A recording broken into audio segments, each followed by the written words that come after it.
तो आज हम लोग वेक्टर कैलकुलस में वेक्टर फंक्शन के प्रॉपर्टीज प्रूव करने वाले हैं। तो पहले प्रॉपर्टी में हमें बोला गया है a vector function r vector equals to f of T vector is a constant if and only if d f d t, जहां पर एफ एक वेक्टर है, equals to zero vector. Okay, तो प्रूफ में यहाँ पर हम लोग मान लेते हैं let r vector equals to f of T vector be a constant. तो इसको हम लोग कांस्टेंट मान लेते हैं, बी ए कांस्टेंट वेक्टर। ठीक है, तो यहां से हमें शो करना होगा d f d T equals to zero होगा, जीरो वेक्टर होगा। Okay, so therefore d F vector D t that is equals to by the definition of derivative of vector function हम बोल सकते हैं यहाँ पर limit delta t tending to zero के लिए हमें f t plus delta t vector मिलेगा minus f of T vector मिलेगा डिवाइडेड बाय डेल्टा टी मिलेगा। ठीक है, वेक्टर फंक्शन का डेरिवेटिव हमें ए होता है, हमें पता है। Okay, and that is equals to limit delta t tending to zero. हम बोल सकते हैं ऊपर का जो वैल्यू होगा वो जीरो वेक्टर आ जाएगा, क्योंकि कांस्टेंट टर्म है, कांस्टेंट का जो डेरिवेटिव होता है वो हमेशा जीरो होता है। So zero vector divided by delta t, and that is equals to हमें जीरो वेक्टर मिलेगा। तो यहाँ पर d F vector D T equals to हमें जीरो वेक्टर मिल रहा है। Okay, so that is the first part. अभी कॉन्वर्ट्स में, कॉन्वर्ट्स लिए हम लोग बोल सकते हैं let d F vector D t is equals to zero vector. यहां से हमें शो करना होगा जो वेक्टर फंक्शन है वो कांस्टेंट होगा। ओके, ऑल्सो लेट हमारे पास वेक्टर फंक्शन है f of t and that is equals to f one t i cap plus f two t j cap plus f three t k cap.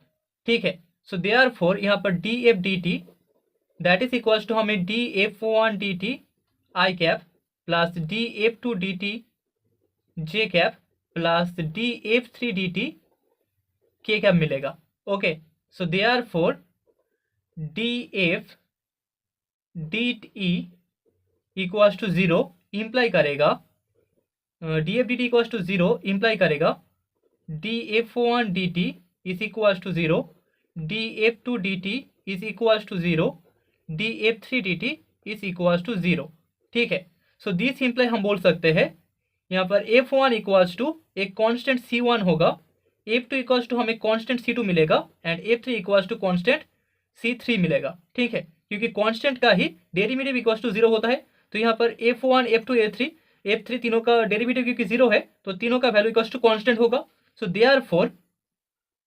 Therefore यहाँ पर हमें F of t जो vector function मिलेगा that is equals to c one i cap plus c two j cap plus c three k cap मिल जाएगा, which is constant, which is a constant vector.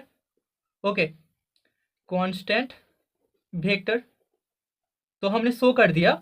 अगर d F vector D T equals to zero vector होता है तो यहाँ पर जो vector function होगा वो भी एक कांस्टेंट वेक्टर होगा। ओके, सो दैट इज द प्रॉपर्टी।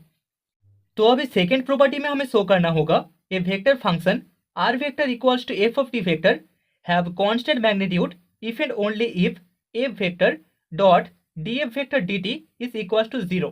तो प्रूफ में सबसे पहले लेट हम लोग मान लेते हैं r vector equals to f of T vector have constant magnitude. ठीक है, हैव कांस्टेंट मैग्नीट्यूड। ओके, तो इसके लिए हमें f vector dot D F vector D T equals to zero show करना होगा। सो अगर मैग्नीट्यूड कांस्टेंट होता है सो दिस सिंपली हम बोल सकते हैं magnitude of f of T vector, मतलब कि एफ ऑफ टी वेक्टर का जो लेंथ होगा that is equals to constant. Okay, constant length होगा एंड दिस इम्प्लाई यहाँ पर एफ ऑफ टी इस वेक्टर्स का स्क्वायर इक्वल्स टू हमें कांस्टेंट मिलेगा, इसका स्क्वायर भी कांस्टेंट होगा। ओके, इसके लेंथ का स्क्वायर इक्वल्स टू कांस्टेंट होगा एंड दिस इम्प्लाई हम बोल सकते हैं f of T vector product F of T vector is equals to constant and this imply हमें मिल जाएगा d d t of f of T vector product F of T vector is equals to zero. ठीक है, constant का जो derivative होता है that is equals to हमें जीरो मिलता है and this imply d F vector D t dot product f vector plus f vector dot product d F vector D t is equals to हमें 0 मिलेगा and this imply हमें मिल जाएगा 2f vector d F vector D t is equals to 0 and this imply हम बोल सकते हैं f vector dot product d F vector D t is equals to 0। ठीक है, तो हमने यहाँ पर कॉन्स्टेंट मैग्नीट्यूड के लिए F vector dot D F vector D T equals to 0 show कर दिया है। अभी कॉन्वर्सली अगर F vector dot D F vector D T equals to 0 हो देन दिस इंप्लाई हमें मिल जाएगा 2f vector dot D F vector D T equals to 0 and this imply इसको हम ऐसे लिख सकते हैं, दिस इंप्लाई इसको ऐसे एंड दिस इंप्लाई हमें F of T vector product F of T vector equals to constant मिल जाएगा एंड दिस इंप्लाई हमें एफ ऑफ टी वेक्टर का जो लेंथ होगा या फिर मैग्नीट्यूड होगा वो कॉन्स्टेंट मिलेगा। ओके, सो हेंस द प्रॉपर्टी तो हमने प्रॉपर्टी शो कर दिया। ओके, तो अभी हम लोग एक बहुत ही इंपॉर्टेंट क्वेश्चन सॉल्व करने वाले हैं पार्टिकल के वेलोसिटी एंड एक्सेलरेशन के रिगार्डिंग। तो इससे पहले हमने एक नोट में शो किया था अगर आर वेक्टर एक पोजीशन वेक्टर होता है एक पार्टिकल का देन उसका velocity V vector equals to हमें मिलता है डी आर डी टी। ठीक है, एंड उसका acceleration A vector equals to हमें मिलता है डी वी डी टी और that is equals to D two R D T two. ठीक है, तो इसको हम यहाँ पर अप्लाई करेंगे।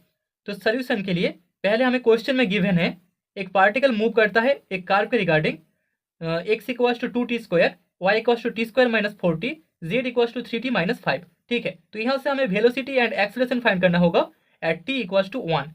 Also find velocity and acceleration at t equals to 1 along i cap minus 3j cap plus 2k cap. Okay, so solution में first of all we have हमें गिवन है we have a particle which moves along the curve and curve का जो equation है that is x equals to 2t square y equals to t square minus 4t and z equals to 3t minus 5। ठीक है, तो इसके लिए therefore हमें जो पोजीशन वेक्टर आर वेक्टर मिलेगा दैट इज इक्वल्स टू मिल जाएगा X I cap plus Y J cap plus Z K cap and that is equals to 2t square I cap plus T square minus 4t J cap plus 3t minus 5k cap. Okay, so therefore यहाँ पर जो velocity हमें मिलेगा that is V vector equals to D R D T. Okay, D R vector D T and that is equals to यहाँ पर are vector का एक बार derivative होगा एंड यहाँ से हमें मिल जाएगा 4t आई कैप प्लस यहाँ से 2t माइनस 4 होगा so 2t minus 4 J cap plus 3k cap. ठीक है, so velocity of this particle V vector equals to हमें 4t I cap plus 2t minus 4 J cap plus 3k cap मिलेगा and acceleration of this particle that is a vector equals to हमें मिल जाएगा D two R D T two. So यहाँ से that is equals to इसका अगर हम एक और बार डेरिवेटिव करें टी के रिगार्डिंग तो हमें 4 I cap plus 2 J cap मिलेगा। ओके, सो देयरफॉर हम लोग बोल सकते हैं at T equals to 1 point हमें जो वेलोसिटी मिलेगा वेलोसिटी इस वी वेक्टर इक्वल्स टू होगा 4 I cap plus minus 2 J cap plus 3k cap. ठीक है, 4 I cap minus 2 J cap plus 3k cap and acceleration